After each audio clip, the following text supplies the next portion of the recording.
తులసి చందు గారు తను చేస్తే వస్తుందా రాదా అనేది మీరు అడుగుతున్నారు కదా. వస్తుందా రాదా పక్కన పెడితే చెయ్యాలి కదా. ఈరోజు తెలంగాణ రాష్ట్రంలో ఇంత జరుగుతున్నప్పుడు ఎందుకు చేయట్లేదు? ప్రతి విషయం గురించి స్పందిస్తారు కదా.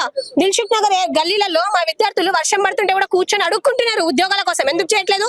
If she really don't want to do anything, Telangana వాదుల గురించి ఏం చేయాలని లేకపోతే, తెలంగాణ సమస్యల గురించి మాట్లాడాలని లేకపోతే ఆమె వెళ్ళిపోమనండి. ఎందుకు నేను తెలంగాణ గురించి మాట్లాడతా అని చెప్పేసి ఒక ఛానల్ పెట్టుకుని ఎందుకు చేస్తున్నారు? ఈరోజు తెలంగాణలో జరిగే ప్రతి విషయం గురించి తను స్పందించదు. మొన్న రీసెంట్ గా కూడా జనాలు చచ్చిపోతుంటే ఆమె దాని గురించి స్పందించలేదు. ఇప్పుడు స్టూడెంట్స్ అండి, అమాయకమైన ప్రజలు, జర్నలిజం పనేంటిది? మీ మీడియా ఛానల్ అందరు ఎందుకు వచ్చారు? మీరు తిండేకపోయి వచ్చారా? కాదు కదా. This is your duty, this is your responsibility. తన రెస్పాన్సిబిలిటీ కూడా నేను గుర్తు చేస్తున్నాను. తను ఏదో చేస్తే మాకు జాబ్లు వస్తాయని కాదు, అట్లీస్ట్ జనాల వరకు తీసుకెళ్ళండి మా బాధ ఏందనేది. ఈరోజు సన్న బియ్యం ఇచ్చినంత మాత్రాన మా కడుపులు నిండవు, మా విద్యార్థుల కడుపులు నిండవు. నేను అదే ప్రభుత్వాన్ని కూడా ఒకటే రిక్వెస్ట్ చేసుకుంటున్నాను, ఏదైతే కేసులు అవుతున్నాయో వాటి గురించి కూడా రేవంత్ రెడ్డి గారి ప్రభుత్వం, రేవంత్ రెడ్డి గారికి నేను గవర్నెన్స్ ఒకసారి I just want to remind him because he is a home minister of the Telangana. Sir, this is not fair. ఇన్ని సంవత్సరాల నుంచి ఎప్పుడు కూడా విద్యార్థుల మీద ఎటువంటి కేసులు అవ్వలేదు.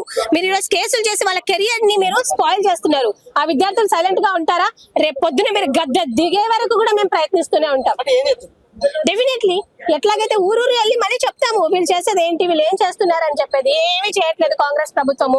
వచ్చే నెక్స్ట్ ఎలక్షన్ లో కూడా ఇంకొక 2 సంవత్సరాలు అతాపతా లేకుండా అయిపోతుంది అనే విషయాన్ని రేవంత్ రెడ్డి గారు గుర్తించాలి.